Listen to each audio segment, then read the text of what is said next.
Les écrits personnels et souvenirs du général de Gaulle, figure de la Seconde Guerre mondiale en France, seront mis en vente lors d'une enchère à Paris lundi 16 décembre.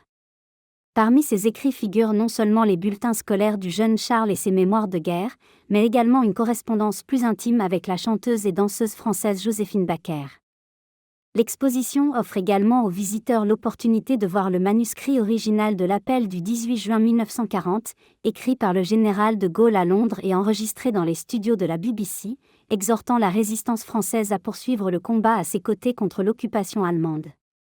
Des objets personnels seront également mis aux enchères, notamment la montre-bracelet R27 patent Pandin fabriquée par la maison Lippe et portée par le général dans les années 1960, dont le prix pourrait atteindre jusqu'à 10 000 €. Le fils du général de Gaulle, l'amiral de Gaulle, est décédé cette année à l'âge de 102 ans.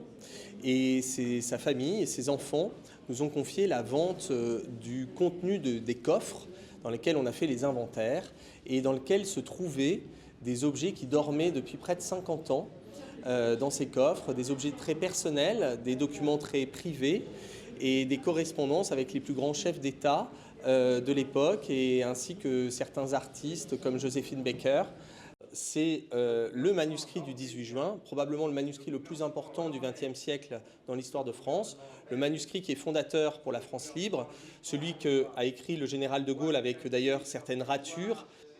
Alors, c'est la montre du général de Gaulle, il n'y en a qu'une dans la vente.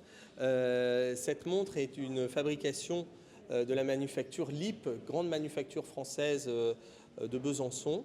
Et c'est la montre que portait le général dans les années 60, jusqu'à la fin de sa vie d'ailleurs.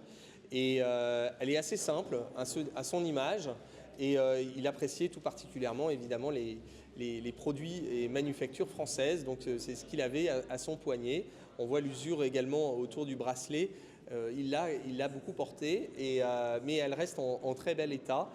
Bon, c'est l'émotion parce que ça fait partie de l'histoire et bon, on sent l'émotion de tout ce des objets de la vie quotidienne qui ont formé peut-être le caractère du général pour la libération de la France, pour sa lutte.